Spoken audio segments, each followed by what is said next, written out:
Hoje vamos falar sobre um tema que diz respeito à nossa devoção a Deus, que diz respeito àquilo que domina o nosso coração.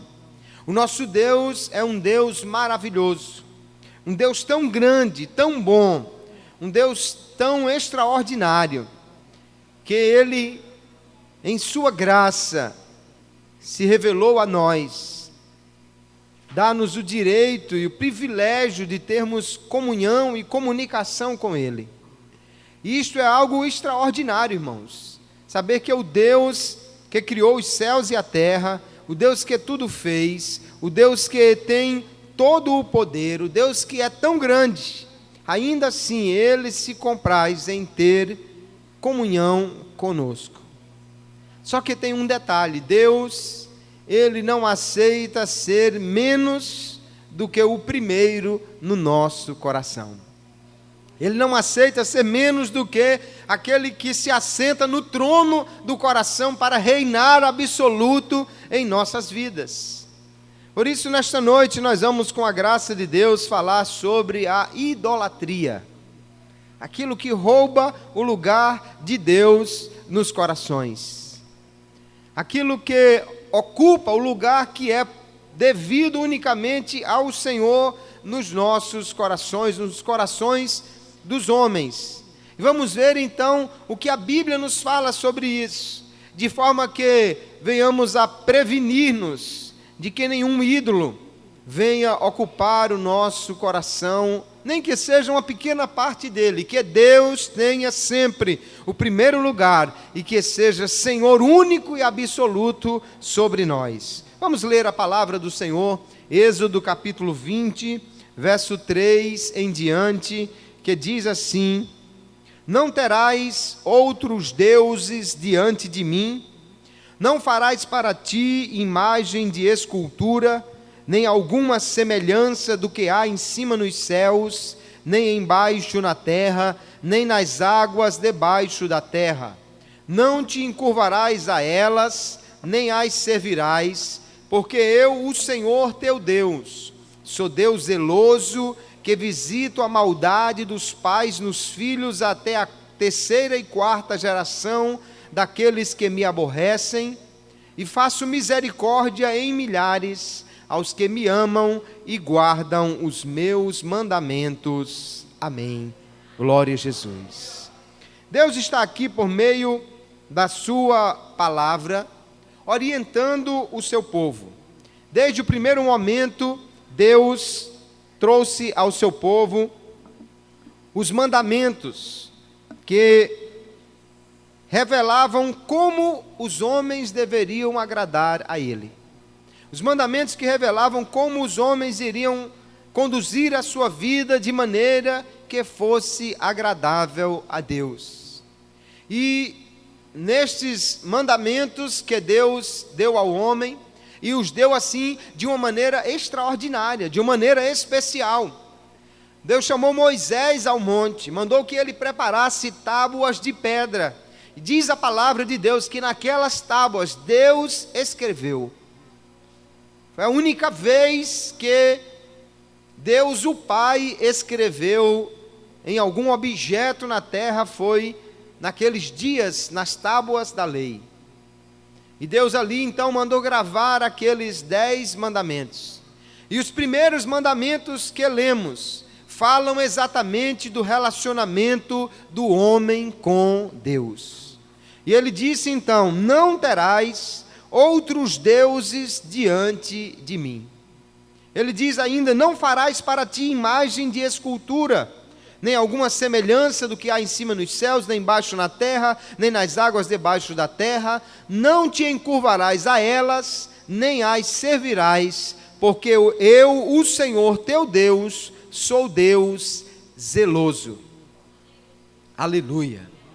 Deus então deu ao povo uma ordem de que ele deveria ser o único Deus a ser adorado, que o povo não deveria ter de maneira nenhuma ídolos, outros deuses, que viessem roubar o coração do homem, ou o primeiro lugar neste coração.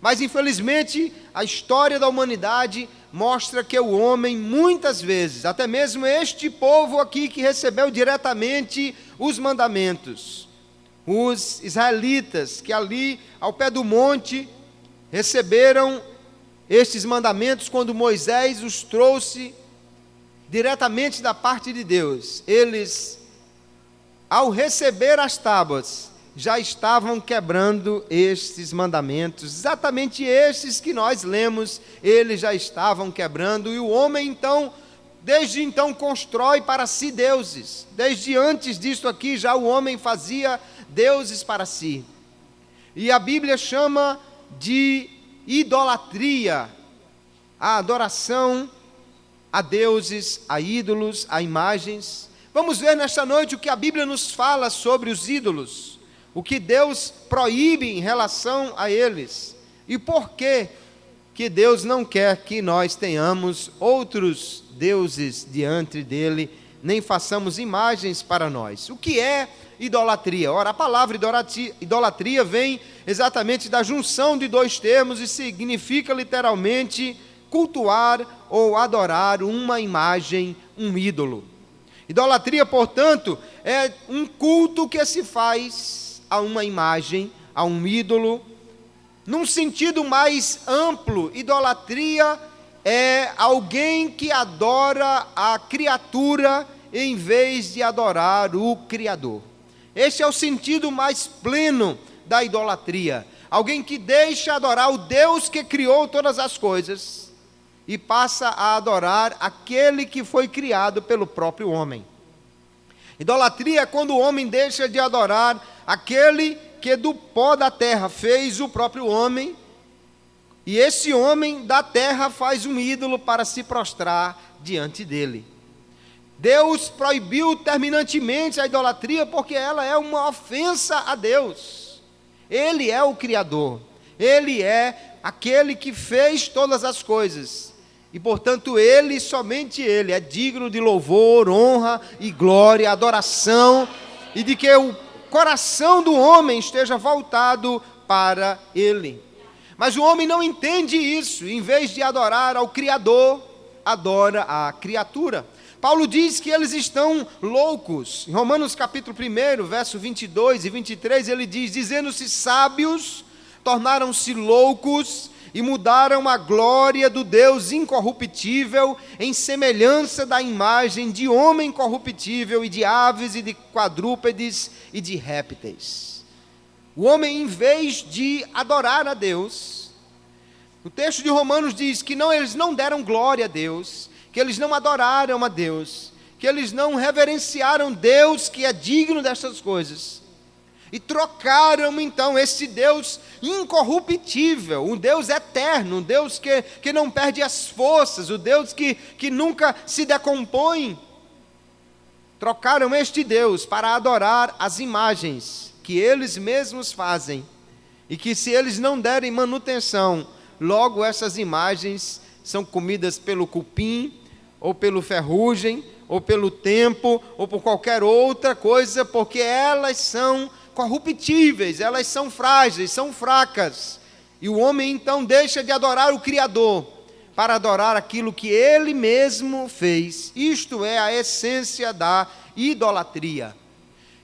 Ídolo, portanto, não é apenas uma imagem, não é apenas uma estátua. Ídolo é toda e qualquer coisa que ocupa o trono do nosso coração, é toda e qualquer coisa que ocupa o primeiro lugar no nosso coração, tomando o lugar que é de Deus.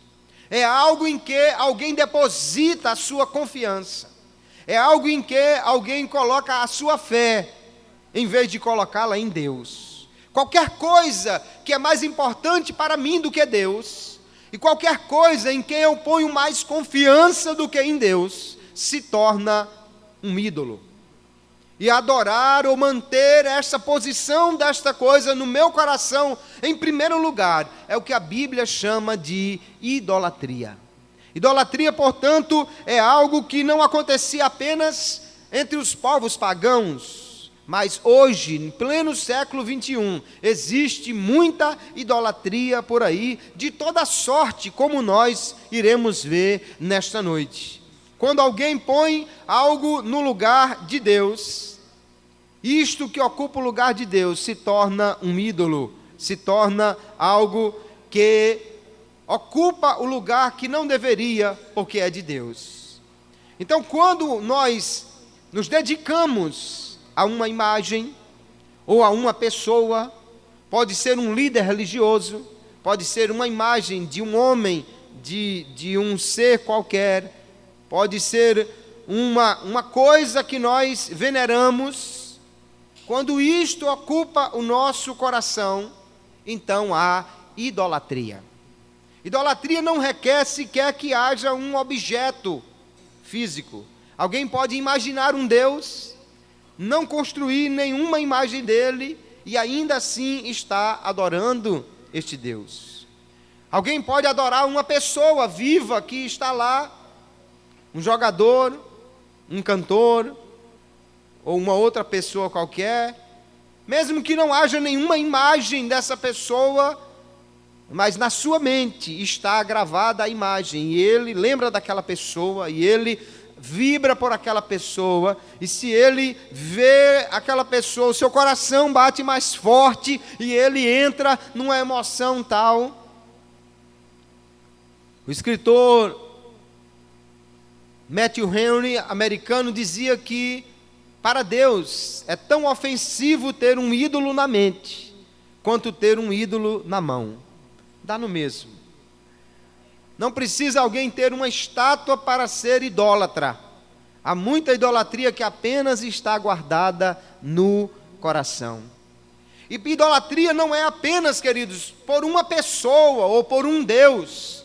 É possível alguém idolatrar um emprego, idolatrar um filho, idolatrar uma posição, um cargo, idolatrar até a nós mesmos, ou alguma atitude que nós tenhamos. A Bíblia fala em Colossenses 3 e 5, também em Efésios 5 e 5, que a avareza é idolatria, é que alguém faz do dinheiro o seu Deus.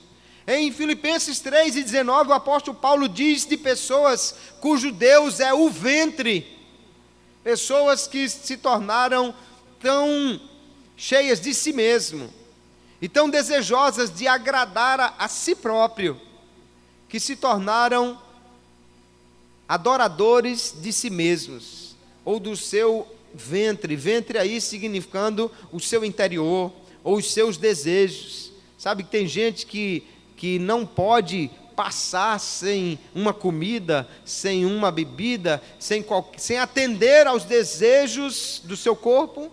Isso se torna também idolatria no coração de alguém. Então, idolatria é isto: é colocar qualquer coisa no lugar de Deus, é deixar que qualquer coisa domine a nossa vida, de forma que nós não possamos viver ou ser felizes sem isto. Idolatria é deixar que algo possua o nosso coração e tome o lugar que verdadeiramente é do nosso Criador.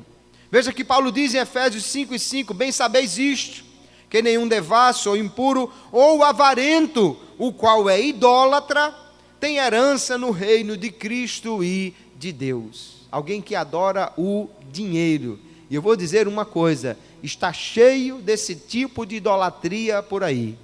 Gente que faz tudo por dinheiro, gente que vende a intimidade por dinheiro, gente que vende o corpo por dinheiro, gente que se vende por dinheiro, que vende a sua alma por dinheiro, porque adora o dinheiro. Isso é uma séria idolatria que nós vemos nos nossos dias. Então, queridos, idolatria é exatamente quando o homem deixa algo tomar o primeiro lugar no seu coração, lugar que é de Deus. Deus proibiu a idolatria. Deus disse: não faça imagem para vocês, não tenham outros deuses diante de mim. Vamos entender o que era que Deus realmente estava proibindo quando Ele deu esses mandamentos para o povo. Em primeiro lugar, Deus proibiu que fizesse o ídolo. No versículo que nós já lemos, no verso 4, não farás para ti imagem de escultura. Deus disse, não construa isso, não faça imagem, não produza nenhuma imagem para você. Esta é um mandamento difícil de se entender e até de se obedecer nos dias que nós vivemos, de tanta mídia, de tanta imagem que existe por aí. Mas Deus já estava alertando o povo que as imagens chamam muito a atenção das pessoas e facilmente nos deixamos seduzir pelas imagens. Facilmente nos deixamos levar pela imagem de alguma coisa. Deus proibiu então, Levíticos 26, o verso 1 também diz, não fareis para vós ídolos, nem vos levantareis imagem de escultura, nem estátua, nem poreis figura de pedra na vossa terra, para inclinar-vos a ela, porque eu sou o Senhor vosso Deus. Qual era o objetivo de Deus proibir estas imagens? Porque ele sabia que facilmente alguém começaria a atribuir valor àquilo, a aplicar o seu coração àquilo, a ter devoção por aquilo. Pastor José Wellington, presidente da CGADB, teve aqui em Natal alguns dias atrás, pouco mais de um mês atrás, e ele disse que lá na cidade onde ele nasceu, no interior do Ceará, a prefeitura municipal resolveu fazer um busto dele, em sua homenagem, e colocar numa praça lá, em frente à igreja, a Assembleia de Deus daquele local. Ele disse que um dia um irmão chegou e tinha uma senhora de idade acendendo uma vela e colocando ali junto daquele busto dele. E ele disse, ela sabe quem é esse homem? Não sei. Olha, esse é o pastor presidente das Assembleias de Deus. E a senhora está fazendo o que aí? Não, é que eu fiz uma promessa a ele me atendeu e eu estou aqui cumprindo. E ela então já transformou em um ídolo para ela. Agora note, irmãos, como Deus, Ele estava prevenindo este tipo de coisa. Ele disse, não faça, não construa, porque facilmente o coração do homem se engana com estas coisas e passa a adorar aquilo que ele mesmo construiu, em vez de adorar a Deus. Deus então proibiu que fizesse imagem, estátua, ídolo, presépio ou qualquer outra coisa que viesse a ser um objeto de adoração, de veneração, qualquer imagem que pudesse servir como algo a ser cultuado ou adorado. Deus proibiu que fizesse estas coisas. Isso incluía imagens de tudo, irmãos. Veja que Deus disse, semelhança alguma do que há em cima nos céus, nem embaixo na terra, nem nas águas debaixo da terra. Se nós considerarmos que Deus proibiu fazer imagens, inclusive do que está no céu, isso inclui imagens do próprio Deus, ou de Cristo. Isso inclui imagens das aves que voam, isso inclui imagens de animais, de homens e dos peixes que estão na água. Isso incluía tudo. Toda criatura de Deus, anjos, pessoas, animais. Deus proibiu que construíssem imagens que viessem a ser objeto de culto, para que não roubasse de alguma maneira o coração de alguém, para que alguém não voltasse para aquilo achando que ali estava algo que podia ser adorado, que podia receber a sua devoção.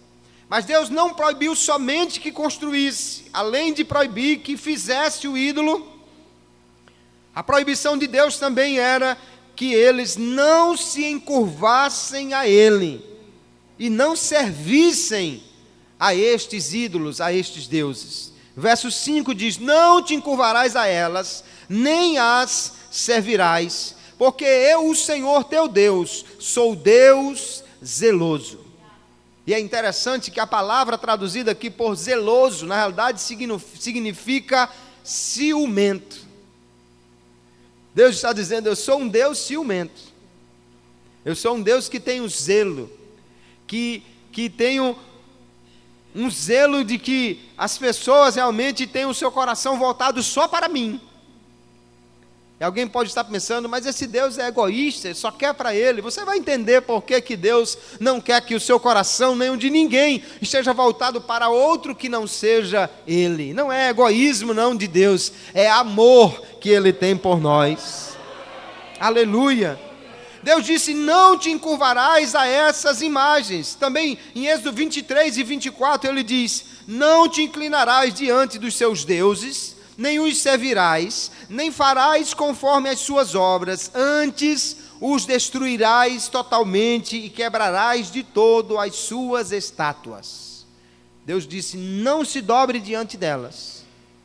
E em relação a quando eles possuíssem a terra, as imagens que tivessem lá, eles deveriam quebrá-las, destruí-las totalmente.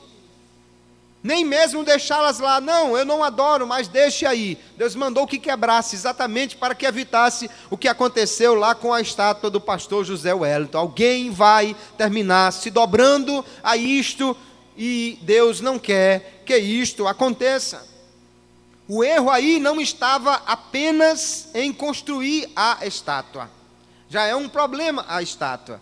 E olhe que nós temos muitas estátuas por aí. Alguém faz um busto para Dom Pedro I, o outro faz para uma imagem da princesa Isabel, o outro faz de um outro vulto aí da história.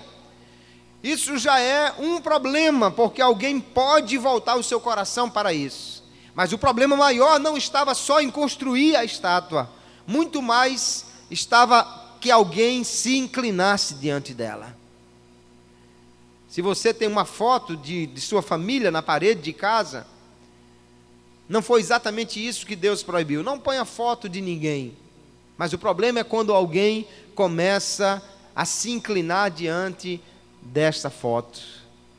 Há muitas religiões que adoram os ancestrais. E está lá a figura do avô, e alguém acende vela para o avô, e alguém põe incenso para o avô, e alguém reverencia o avô, e alguém pede ao avô que o ajude em alguma coisa na sua vida. Então, inclinar-se a essa imagem, oferecer culto a ela, é algo que Deus proíbe veementemente. Uma imagem que servisse então como objeto de culto. Ou às vezes, querido, pode nem ser uma imagem de algo, mas um simples objeto em quem eu ponha confiança. Um objeto que eu diga que é dotado de alguma propriedade que vai me ajudar. Sabe que tem gente que tem a meia da sorte, a camisa da sorte, que tem o chaveiro da sorte, que não sai de casa sem ele porque acha que não vai ter sucesso se não tiver usando a sua cueca da sorte. É um problema, mas o fato é que há pessoas que acreditam a certos objetos um valor, um poder, uma propriedade que pode lhe ajudar em alguma coisa, para lhe proteger, para lhe dar mais força, para fechar o seu corpo contra as investidas de espíritos, ou qualquer que seja a propriedade ou o poder atribuído a isto. Se há alguma coisa nisso, isso é idolatria. Se eu atribuo poderes a qualquer objeto, isso também é idolatria. Sabe que tem gente que não sai de casa sem ler o horóscopo, porque ele acredita que os astros regem a sua vida. Isso também é idolatria. Nós temos que ter o cuidado para não deixar que nenhum objeto seja fruto da nossa confiança, ou que nós depositemos nele a nossa confiança, a nossa fé, a nossa veneração. Nós temos um protetor que é digno de toda a confiança. Ele está comigo, aleluia. Se eu tiver com uma meia nova ou com a meia velha, com um sapato novo ou com um sapato velho, se eu tiver até sem sapato, se eu tiver sem chaveiro, se eu tiver sem pé de coelho ou de qualquer outra coisa, Ele está comigo, é minha proteção, minha segurança. Nele eu posso confiar, aleluia, e não em nenhum amuleto. Aleluia! Glória a Jesus! Sabe que hoje há muitas pessoas que estão trazendo os amuletos para dentro das igrejas? E aí já tem ali a lâmpada ungida, a lamparina benzida, o tapete banhado, sabe Deus, na água de não sei de onde, como se aquilo trouxesse qualquer influência, benefício. Isto é superstição e idolatria. Deus, queridos, é suficiente para nos abençoar, para proteger a minha casa, a sua família. Deus não precisa de óleo, de lâmpada, de rosa, de azeite, de tapete, de espada, de lamparina. Deus não precisa de nada para nos abençoar, nos proteger. Quando o inimigo se levanta contra Jó, Deus diz assim: vá, tire tudo o que ele tem, mas não toque nele. E Deus não manda um anjo por detrás, mas diga a Jó que assim mesmo unja as paredes da casa dele. Diga a Jó que acenda uma lamparina ungida com azeite vindo das oliveiras de Israel, que é para não ter perigo. Não, Deus não precisa disso. Ele apenas diz ao inimigo: está vendo aquele ali? Não toque nele. Aleluia. E acabou-se, porque Deus é suficiente para nos abençoar, para nos proteger. Aleluia. Você quer ter um amuleto que funciona na sua vida? Traga a palavra de Deus guardada no seu coração. Aleluia. Dedique o seu coração e a sua vida a Ele, porque Ele é poderoso para receber toda a confiança e fé e nunca falhar com aqueles que confiam nele. Aleluia. Glória seja dada ao nome de Jesus. Deus proibiu que se construísse os ídolos, se proibiu que se reverenciasse, que se dobrasse diante deles. Mas alguém diz assim: mas espere, não é bem assim. Deus também mandou que se fizessem ídolos. Deus mandou também construir ídolos. De fato, queridos, algumas vezes Deus mandou que os homens construíssem algumas imagens ou estátuas. Mas precisamos entender o propósito que havia de Deus para isso. A primeira coisa que Deus mandou fazer, Ele mandou fazer os querubins lá no templo. Deus mandou construir 2 querubins de ouro batido. Mandou colocá-los sobre a tampa da arca, do propiciatório. Mandou colocar lá no Santo dos Santos esses 2 querubins. De fato, Deus mandou que construísse isso. Deus deu uma ordem assim: olha, farás também 2 querubins de ouro batido os farás nas 2 extremidades do propiciatório. Deus mandou que construíssem esses querubins. Só que há uma diferença absurda da construção desses querubins e dos ídolos que as pessoas fazem aí. Sabe por quê? Porque os judeus que receberam a ordem, que construíram os querubins e colocaram eles lá no Santo dos Santos, em cima da arca, eles nunca fizeram promessas aos querubins, eles nunca fizeram pedidos aos querubins, eles nunca se dobraram diante dos querubins, eles nunca fizeram nenhum culto aos querubins. Os querubins não eram padroeiros das suas cidades. Os querubins não eram protetores de nenhum tipo de classe social, de trabalhadores. Eles não intercediam por ninguém. Ninguém orava aos querubins. E nem mesmo se utilizavam daquelas figuras para recordar de alguém ou de alguma coisa. Eles estavam apenas ali como vigilantes que são da glória de Deus. E além do mais, aqueles querubins estavam dentro do Santo dos Santos. Só quem tinha acesso a esses 2 querubins era o sumo sacerdote, uma vez por ano apenas. Ninguém nunca adorou esses querubins, ninguém nunca acendeu vela para eles, ninguém colocou incenso para eles, ninguém fez promessa para eles, ninguém reverenciava esses querubins, porque eles estavam ali duas estátuas bonitas e grandes de ouro. Mas quando a glória de Deus se manifestava no meio daqueles querubins, ninguém se lembrava deles. Quando a Shekinah de Deus brilhava no meio daqueles dois querubins de ouro batido, podia ser até que o sumo sacerdote, ao entrar no Santo dos Santos, fosse tentado a olhar para aquelas estátuas de ouro puro e dizer: que coisa maravilhosa. Mas ele não fazia isso. Em primeiro lugar, porque antes de entrar no Santo dos Santos, ele botava lá dentro o incensário, que enchia aquele espaço de fumaça, e ele não via aqueles querubins quando entrava ali. Mas quando Deus manifestava a sua glória no meio daqueles dois querubins, aí ninguém se lembrava de ouro, ninguém se lembrava de querubim, ninguém se lembrava de coisa nenhuma, porque a glória de Deus ofusca qualquer construção humana.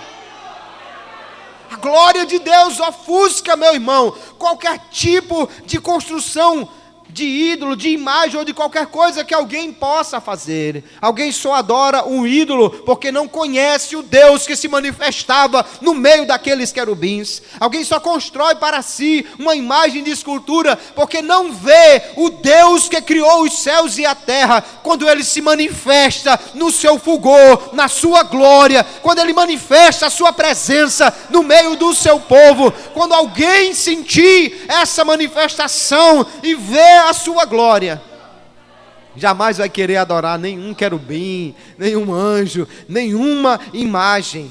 Aleluia. Deus mandou construir esses querubins, mas eles nunca foram objetos de adoração. Também Deus mandou construir a serpente de bronze lá no deserto.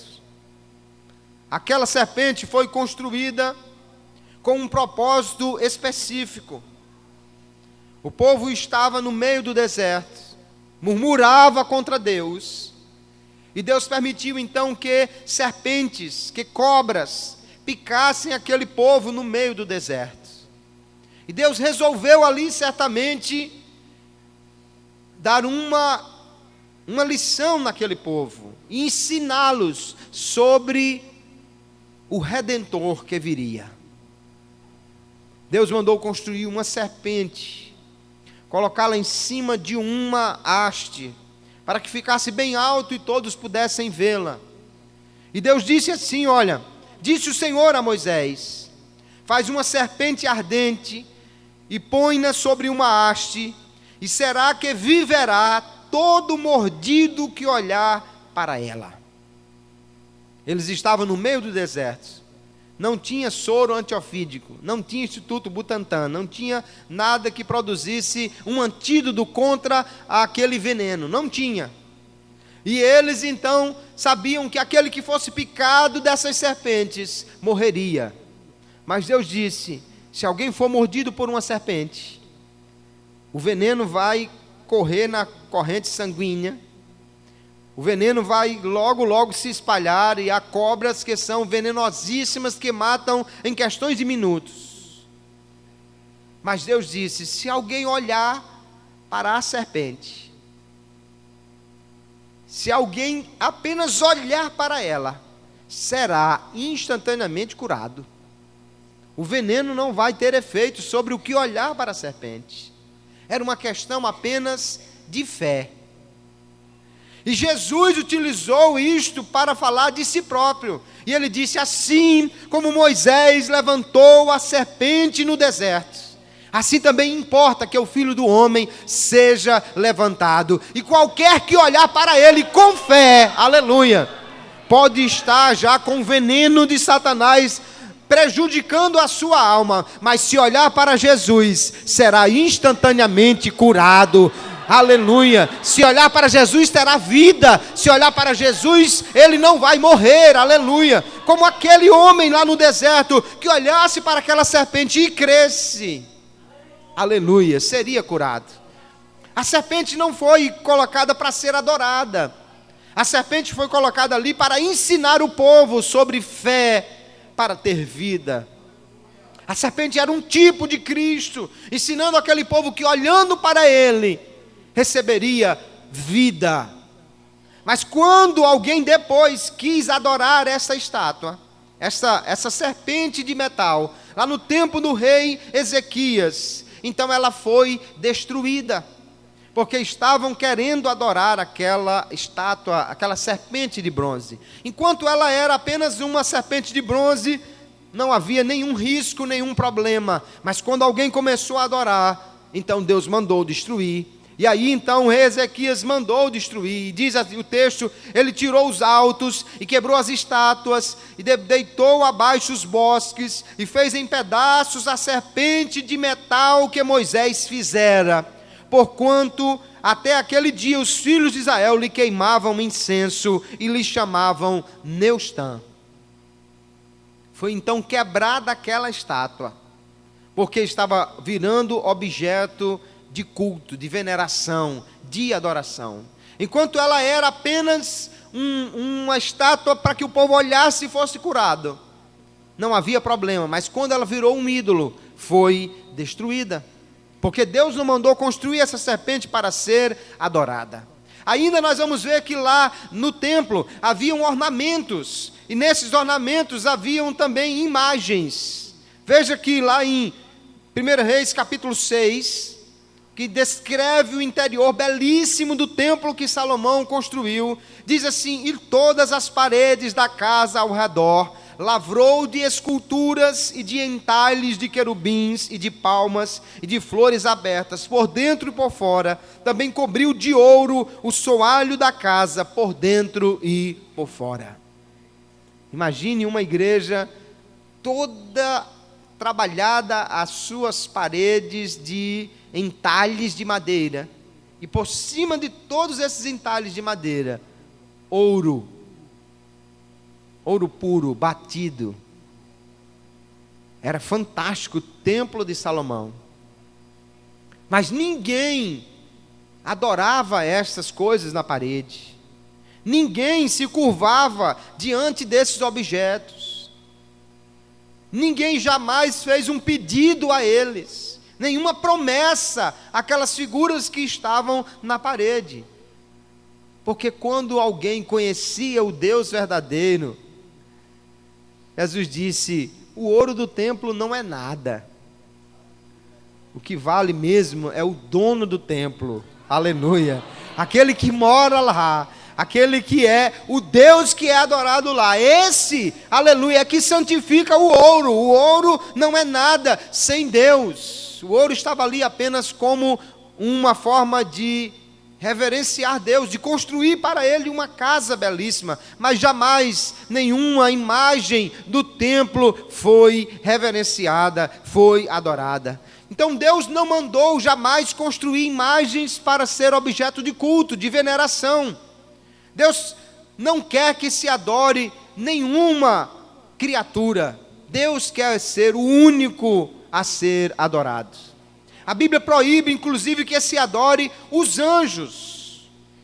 E os anjos entendem isso. Os anjos entendem que eles não podem ser adorados. 2 vezes no livro de Apocalipse, quando João, diante de tanta coisa extraordinária que estava vendo, ele viu aqueles anjos. E certamente ficou admirado com a beleza deles. Ele ficou tão admirado com um dos anjos que estava ali mostrando aquelas coisas a ele, que diz o texto que ele já foi dobrando os joelhos para adorar o anjo. Mas veja o que o anjo fez. E João diz: e eu lancei-me a seus pés para o adorar. Mas ele disse-me: olha, não faças tal. Sou teu conservo e de teus irmãos que têm o testemunho de Jesus. Adora a Deus. O anjo disse: de maneira nenhuma, não me adore, não me adore. Eu sou servo como você. Assim como você serve a Ele, eu também sirvo a Ele. Eu sou conservo teu e dos outros também que estão lá na terra. Nós só podemos adorar a um. A Deus, adore a Deus, aleluia, adore a Deus, não adore o anjo não. O apóstolo Paulo, na epístola aos Colossenses, ele diz que não deveria haver culto aos anjos, porque os anjos não são dignos de adoração, eles sabem disso, e eles se recusam a ser adorados. os anjos bons, os anjos verdadeiros, não os anjos decaídos. Eles estão nessa situação exatamente porque tentaram roubar a glória e a adoração que é devida exatamente a Deus. Também Deus jamais quis que os homens santos fossem adorados. Aliás, eles mesmos, os santos homens de Deus, os homens que viveram em santidade diante de Deus e que podem, pela fé em Jesus, ser considerados santos ou santificados em Cristo, eles jamais aceitaram adoração. Esses que muitos adoram por aí, Paulo, Pedro, João, Tiago e tantos outros, enquanto eram vivos, e eram homens de Deus, e eram homens que, por meio deles, Deus fazia tremendos milagres. Deus curava só com a sombra, Deus curava só com o lenço de um, Deus curava à distância pela palavra de outro. Deus usou aqueles homens de maneira extraordinária, mas eles não aceitavam serem adorados. Veja o que aconteceu quando alguém tentou adorar Pedro. Pedro chegou na casa de Cornélio, e olha que ele chegou ali, porque diz a palavra que um dia Cornélio estava orando, e apareceu um anjo de Deus, e o anjo não pregou para Cornélio, ele disse: mande chamar a Pedro, que está lá em Jope, na casa de Simão, em frente ao mar, e ele vai lhe falar as palavras que você precisa ouvir. Então, quando Pedro entrou naquela casa, irmãos, ele entrou como um mensageiro de Deus. Ele entrou ali como alguém que um anjo veio dizer onde ele estava e mandou que fosse chamá-lo. Quando Cornélio viu Pedro entrando ali, já foi dobrando o joelho, e diz assim o texto: e aconteceu que entrando Pedro, saiu Cornélio a recebê-lo, e prostrando-se a seus pés o adorou. Mas Pedro o levantou, dizendo: levanta-te, que eu também sou homem. Pedro não aceitou a adoração de Cornélio, porque ele sabia que Deus apenas deve ser objeto de culto. Também uma vez tentaram adorar a Paulo. Paulo chegou numa cidade, e ali Deus já começou a usá-lo para fazer maravilhas, para curar.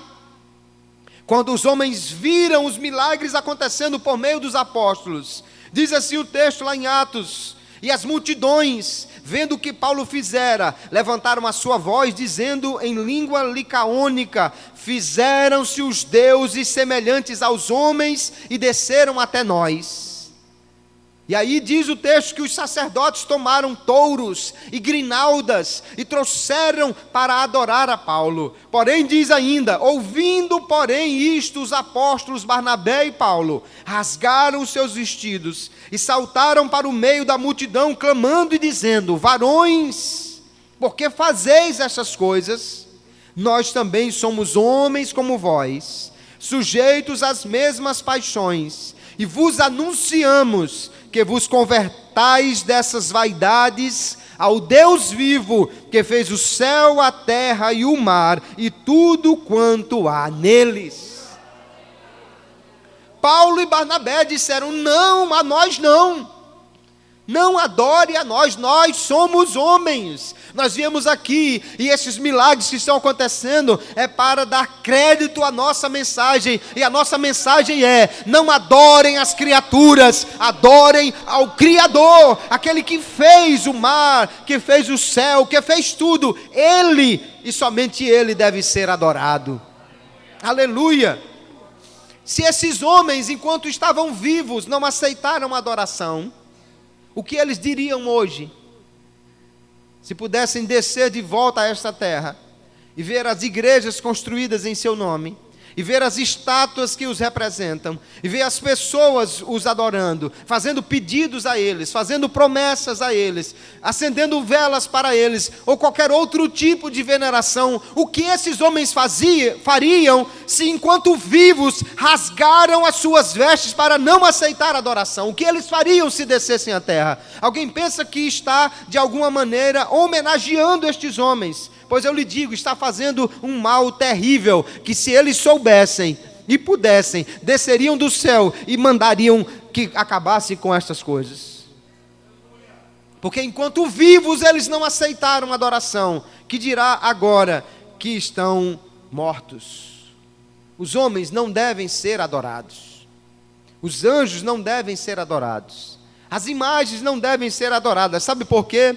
Porque a Bíblia diz claramente, queridos, que há um único mediador, um único intercessor entre Deus e os homens, e este é Jesus Cristo. Aleluia.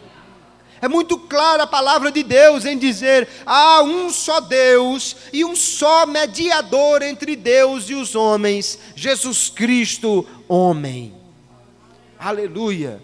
Aqueles que viveram aqui nesta terra e já morreram, eles não podem mais fazer nada por ninguém.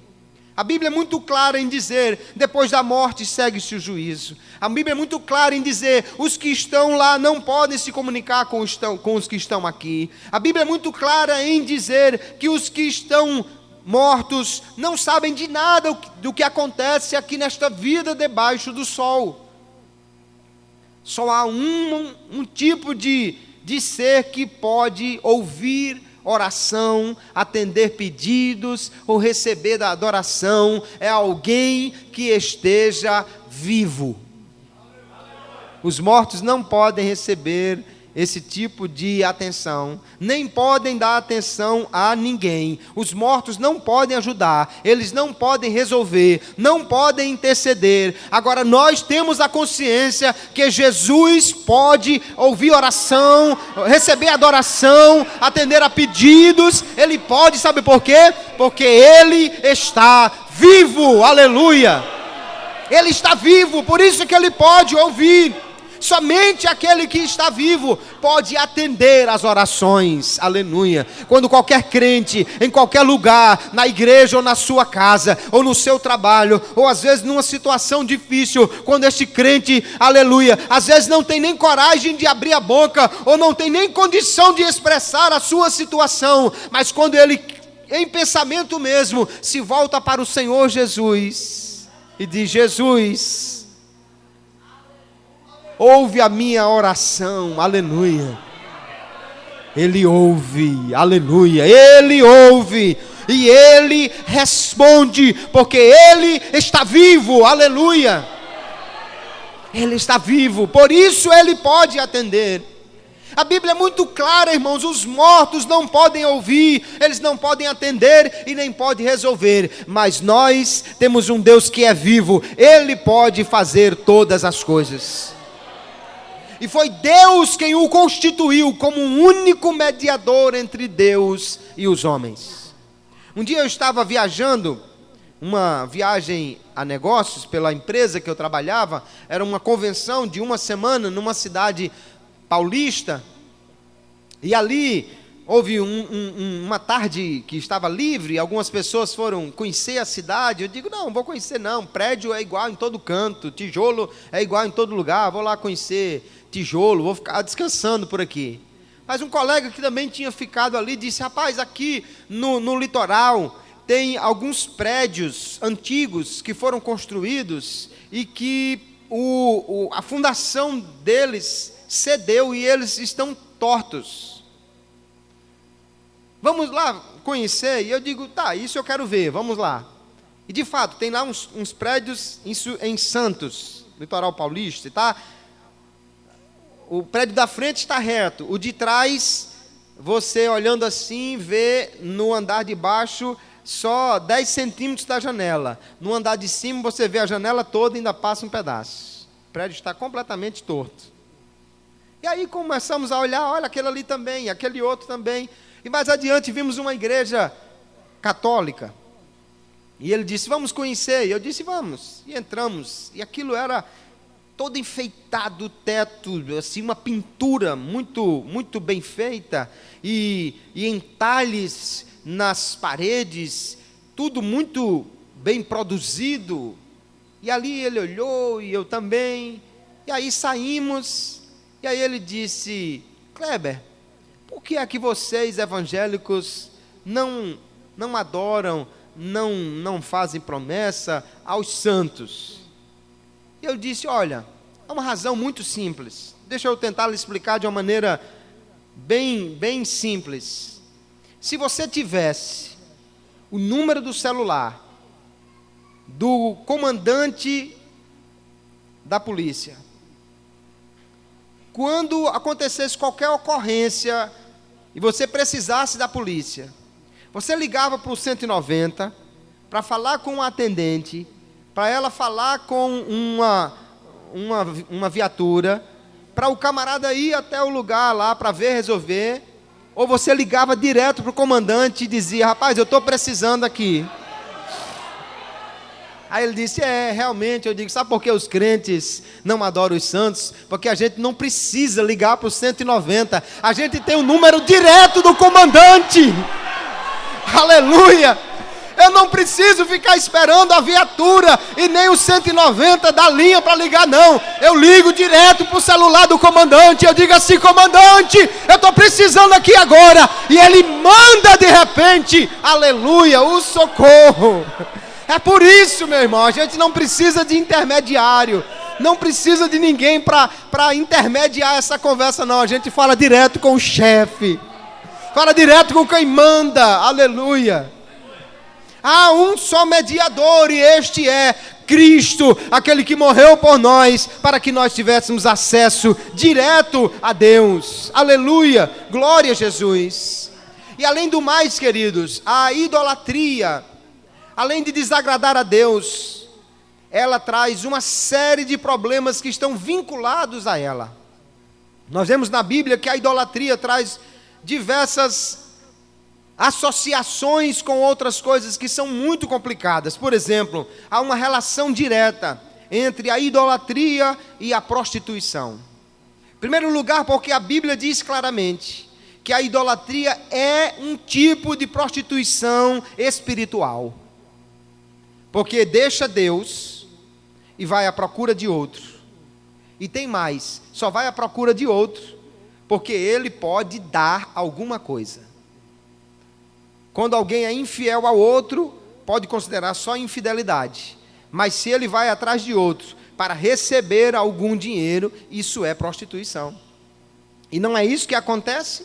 Ou alguém deixa Deus para ir procurar um ídolo só porque achou a cara dele mais bonitinha? Não. Alguém que vai buscar um ídolo é porque pensa que o ídolo pode lhe dar dinheiro, fortuna, proteção, saúde, qualquer coisa. Então a Bíblia mostra que a idolatria é um tipo de prostituição. Os profetas consideravam assim. Veja o que diz o profeta Jeremias no capítulo 3. E sucedeu que, pela fama da sua prostituição, ele está falando de Judá, que deixou Deus pelos ídolos. Ele diz assim: contaminou a terra, porque adulterou com a pedra e com o pedaço de madeira. Deus diz: eles adulteraram, eles se prostituíram com o ídolo feito de pedra, com o ídolo feito de madeira. E além do mais, havia também em muitos templos pagãos a prostituição sexual, não apenas a prostituição espiritual. Haviam homens e mulheres dedicados à prostituição cultual, que alguém tinha contato com eles, supostamente para obter as bênçãos do Deus da fertilidade, do Deus da prosperidade. Além do mais, queridos, há um outro tipo de associação que a Bíblia mostra claramente que é terrível. É que a idolatria está diretamente vinculada à adoração aos demônios. Eu não tenho tempo para ler todos estes versículos, mas eu peço que você depois assista o vídeo, ou que você depois veja o slide, ou que você pelo menos anote um deles e depois veja nas referências de rodapé que ela vai apontando para outros versículos, mas eu gostaria de ler aqui apenas um deles, 1 Coríntios capítulo 10, que diz claramente no verso 19 e 20, mas que digo que o ídolo é alguma coisa, ou que o sacrificado ao ídolo é alguma coisa, e Paulo diz: antes digo que as coisas que os gentios sacrificam, as sacrificam aos demônios e não a Deus, e não quero que sejais participantes com os demônios. Se existe algum tipo de ser ou de força que tem prazer na idolatria, que estimula os homens à idolatria, que leva os homens a serem idólatras, são os demônios. Os demônios têm prazer que os homens se tornem idólatras. Porque se aparecer um demônio com uma cara feia, terrível, ninguém vai querer adorá-lo. Mas ele faz com que alguém adore uma estátua de um rosto tão sereno, de um olhar tão bonito. Mas por trás daquilo está o interesse demoníaco que se deixe Deus por qualquer outra coisa. Por trás da idolatria está o interesse demoníaco que alguém põe a sua confiança em qualquer outra coisa que não seja Deus. E é muito claro, tanto no Novo quanto no Antigo Testamento, a Bíblia mostrar que a idolatria está vinculada à adoração de demônios. É preciso muito cuidado e é preciso também ter coragem para denunciar isto e dizer àqueles que estão na idolatria: vocês estão adorando a demônios. Porque é isto que mostra a palavra de Deus. Agora veja como é que alguém adora a um ídolo. O tempo está correndo, mas eu vou mostrar rapidamente que o ídolo não é nada, irmãos. Que o ídolo não pode fazer nada. A Bíblia é muito clara em dizer que o ídolo não tem poder de nada. Olha, a Bíblia diz assim, em primeiro lugar, os ídolos não podem salvar. Isaías 45:20 diz assim: nada sabem os que conduzem em procissão as suas imagens de escultura, feitas de madeira, e rogam a um Deus que não pode salvar. E tem milhares de pessoas fazendo isso por aí. Às vezes em procissões gigantescas, como acontece lá no norte do Brasil. E a Bíblia diz: fazem isto a um Deus que não podem salvar. Os deuses, os ídolos, eles só causam confusão na mente das pessoas. Eu fico abismado de ver como não há nenhuma lógica na idolatria, mas as pessoas continuam adorando aos deuses. O profeta diz assim, olha, que o homem vai na mata, ele corta uma árvore, ele pega metade desta árvore, ele faz lenha para assar comida, para cozinhar comida para si. E o texto diz: e do resto da outra metade da árvore, ele faz um Deus, uma imagem de escultura, ajoelha-se diante dela, se inclina, lhe dirige a sua oração e diz: livra-me, porquanto tu és o meu Deus. Que sentido há nisso? Foi ele que construiu. Ele sabe que foi ele que fez. E o texto do profeta Isaías continua dizendo: nada sabem, nem entendem, porque se lhe untaram os olhos para que não vejam, e o coração para que não entendam, e nenhum deles toma isso a peito, e já não tem conhecimento nem entendimento para dizer: metade queimei, e cozi pão sobre as suas brasas, e assei sobre elas carne, e a comi, e faria eu do resto uma abominação, ajoelhar-me-ia eu ao que saiu de uma árvore. E ele diz: este apacenta-se de cinza, o seu coração enganado desviou, de maneira que não pode livrar a sua alma, nem dizer: não há uma mentira na minha mão direita. Veja a cegueira que há na idolatria, amados irmãos. O homem constrói para si um Deus, se ajoelha diante dele e diz: você é meu Deus, livra-me.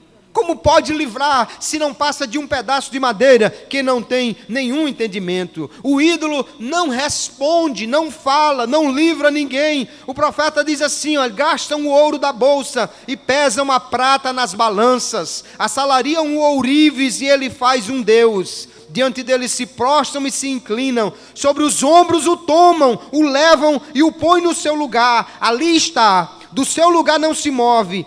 E se recorrem a ele, resposta nenhuma dá, nem livra ninguém da sua tribulação. Não faz nada, o ídolo não tem poder. Há alguém até que diz assim: não, mas os ídolos são uma pedagogia da imagem. Os ídolos ensinam, os ídolos são para aqueles que não sabem ler, mas eles aprendem sobre veneração, sobre adoração através das imagens, assim ensinam. Mas olha o que a Bíblia diz, Abacuque capítulo 2 diz assim: que aproveitará a imagem de escultura que esculpiu o seu artífice, e a imagem de fundição que ensina a mentira, para que o artífice confie na obra, fazendo ídolos mudos? Ai daquele que diz ao pau acorda, e a pedra muda desperta. Pode isso ensinar? Eis que está coberto de ouro e de prata, mas no meio dele não há espírito algum. Não há nenhum ensino nas imagens, não há nenhuma pedagogia nas imagens, é tudo mentira. Os ídolos têm boca, têm olhos, têm ouvidos, têm nariz, mas nada fazem. O salmista no Salmo 115, ele diz claramente, aí a referência é do Salmo 115, os ídolos deles são prata e ouro, obra das mãos dos homens. Tem boca, mas não falam, tem olhos, mas não veem, tem ouvidos, mas não ouvem, nariz tem, mas não cheiram, tem mãos, mas não apalpam, tem pés, mas não andam, nem som algum sai da sua garganta. Ele está falando dos ídolos. Mas antes disso ele diz assim: mas o nosso Deus está no céu, e Ele faz tudo quanto lhe apraz. Aleluia. Eles não fazem nada, não fala, não ouve, não anda. Se ninguém carregar ele, ele fica ali. Se ninguém tirar ele da chuva, ele fica tomando chuva. Se alguém botar ele de cabeça para baixo, ele não sai dali. Mas o nosso Deus, ninguém faz com ele o que ele quer não, ninguém bota ele aonde quer não, porque ele faz aquilo que ele quer fazer. Aleluia. Esse é o Deus que nós servimos, o Deus que faz, que pode fazer, e faz somente aquilo que Ele quer fazer, que Ele se agrada em fazer. Os ídolos não podem fazer nada, enquanto o nosso Deus faz tudo. Eu acho, queridos, uma história, uma ilustração que há lá no livro de 1 Samuel, ele está falando de uma situação em que a arca de Deus foi tomada, porque o povo estava distante de Deus, a arca de Deus foi tomada, e eles levaram os inimigos e colocaram no templo do Deus deles. Mas sabe o que aconteceu? No outro dia, a estátua do Deus deles estava caída, prostrada diante da arca do Senhor. Acho que apareceu um anjo lá de madrugada e disse: adora a Deus, rapaz, tufo. E a estátua caiu para adorar ao Deus verdadeiro. Aí disseram: não, estava meio em falso aqui. Levantaram e calçaram bem. E o anjo foi lá de noite. Essa história do anjo é por minha conta, não está no texto bíblico não. Ele disse: adora a Deus, rapaz, tufo. A estátua caiu e não só estava prostrada, mas quando chegaram no outro dia, ela estava toda quebrada, a cabeça, as mãos, estava tudo quebrado, porque Deus estava dizendo: só tem um que é digno de adoração, e sou eu. Aleluia. E eles ainda fizeram uma prova: será que é Deus ou foi uma coincidência? Para cada cidade onde levaram uma arca, havia praga sobre aquela cidade. E depois eles disseram: vamos devolver esta arca. Mas como a gente vai saber se é Deus? Eles colocaram a arca numa carroça, num carro de boi, e pegaram 2 vacas com bezerros novos. E quem já morou no interior ou sabe que uma vaca, meu irmão, não se aparta do seu bezerro novo. Se você quiser ver uma confusão, tente tirar o bezerro recém-nascido de uma vaca, que é um problema.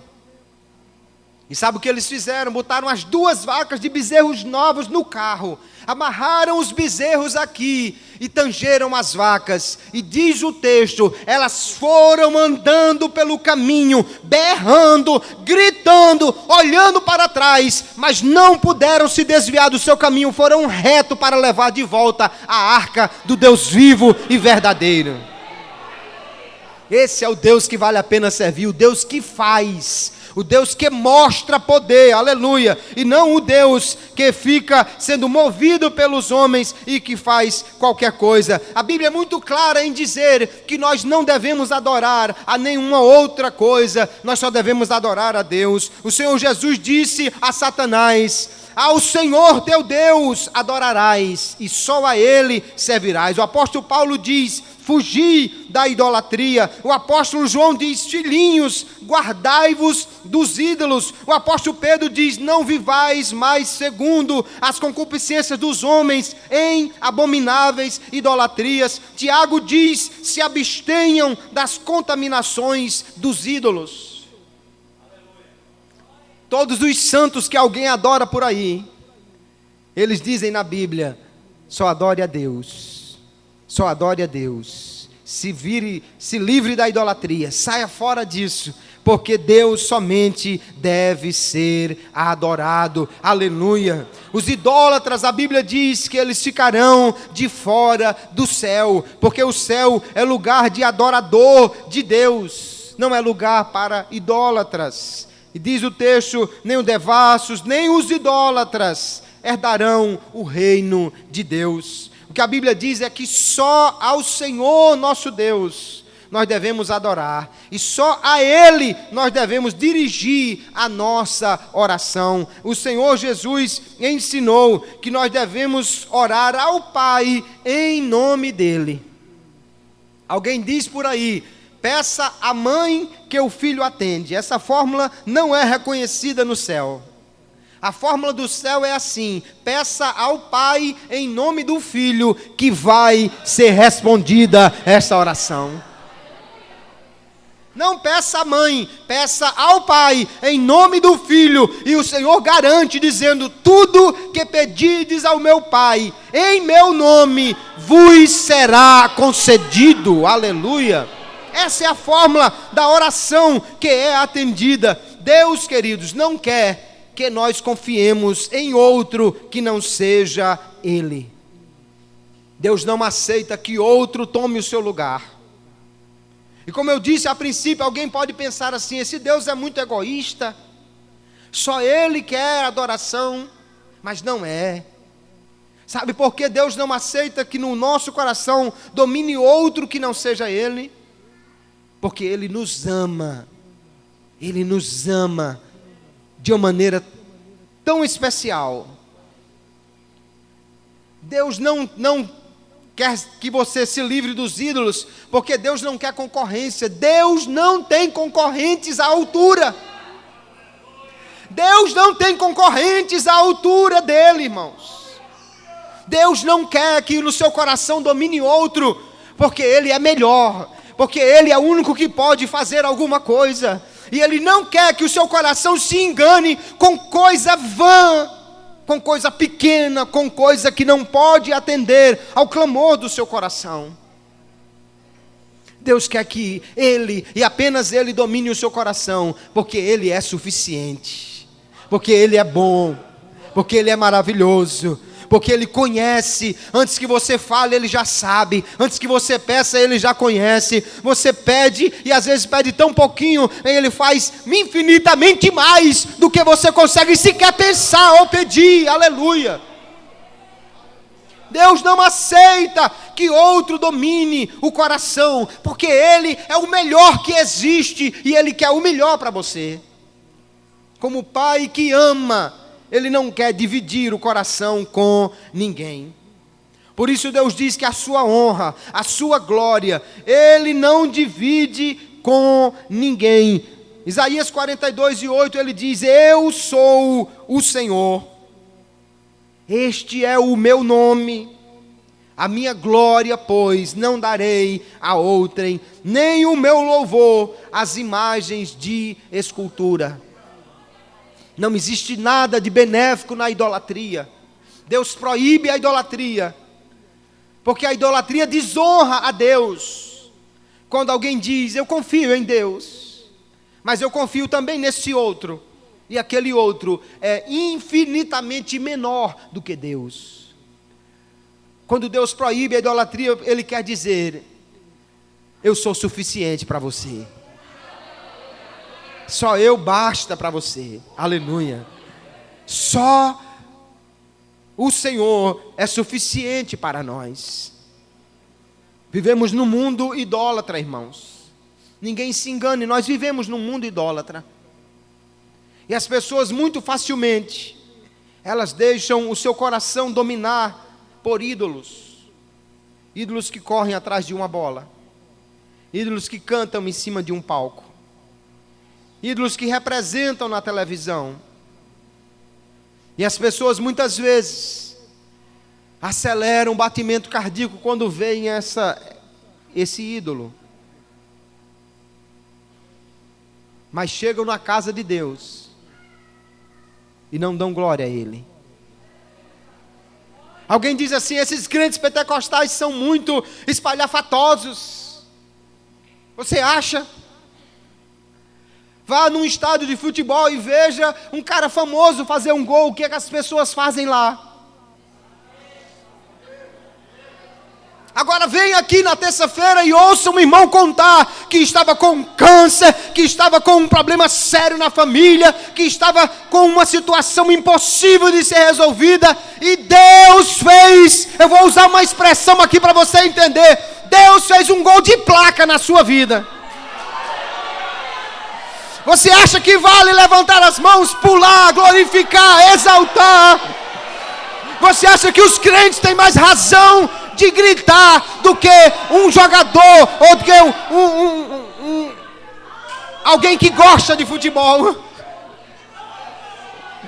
Você acha que alguém pode se empolgar mais porque um homem conseguiu fazer uma jogada habilidosa do que um crente ver Deus curar, batizar, renovar, salvar, transformar? Aleluia! Aleluia! O meu Deus é digno de glória. O meu Deus é digno de louvor. Se eu puder gritar, vou gritar. Se eu tiver que levantar as mãos, eu vou. Aleluia! Porque os homens só faltam arrancar os cabelos da cabeça quando um sujeito põe uma bola no meio de uma trave ou dentro de uma cesta. Mas o meu Deus não faz só isso não. O meu Deus transforma. O meu Deus faz o impossível. Aleluia! O meu Deus vai passar a bola por dentro da trave. Porque Ele é Deus, Ele pode. Vivemos numa época em que as pessoas se empolgam facilmente, elegem ídolos para si. Eu vi na televisão pessoas que saíram em verdadeira peregrinação e tem lá os cartões de entrada e diz assim: não perdi um jogo do meu time o ano inteiro. O time foi para o México, ele foi. O time foi para o Japão, ele foi. O time foi para o Sul, ele foi. O time foi para o Norte, ele foi. E tem crente que não quer nem vir para a igreja porque está chovendo. E tem crente que não quer vir para a igreja porque está cansado. Meu irmão, quem domina o seu coração não é maior do que a paixão daquele homem pelo futebol. Adore a Deus, aleluia. Entenda quem é o Deus que domina o seu coração. O que é que Ele faz? Os ídolos não fazem nada. Nem os mortos e nem os vivos não podem ajudar ninguém. Mas o meu Deus, Ele faz coisas extraordinárias. Por isso Ele diz: não dou meu louvor ao outro, a minha glória eu não reparto com ninguém, eu não distribuo a minha glória, eu não divido, porque só eu sou Deus que faço, que posso.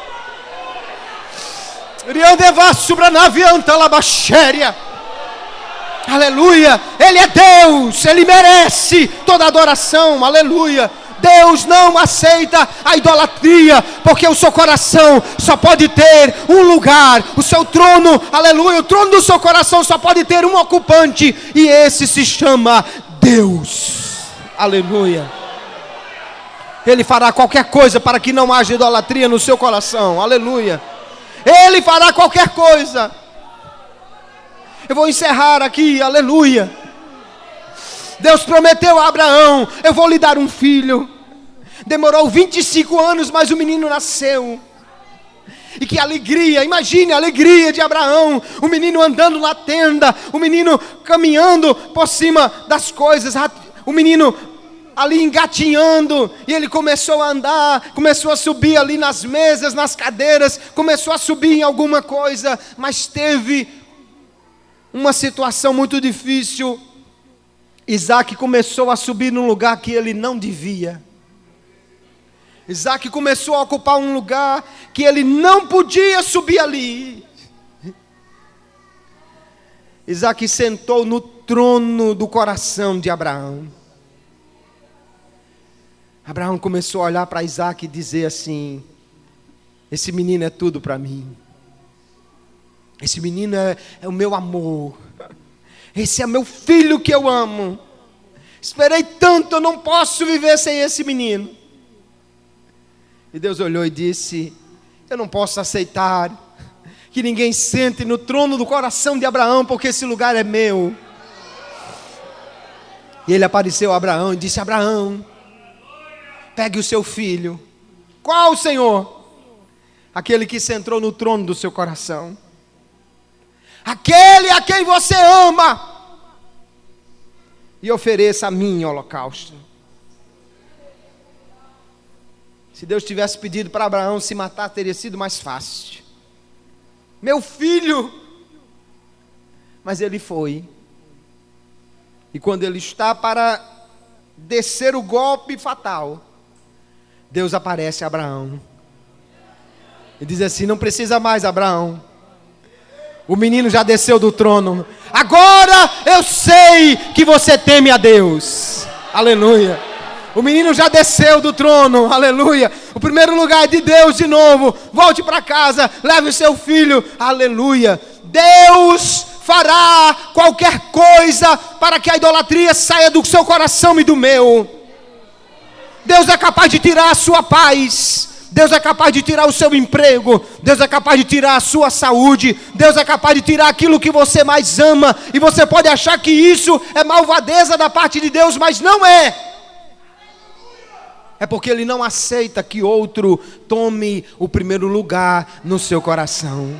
Ele lhe ama tanto, Ele lhe ama tanto, que Ele não aceita que outro, que não seja Ele, que outro menor do que Ele, seja o seu Deus e o seu Senhor.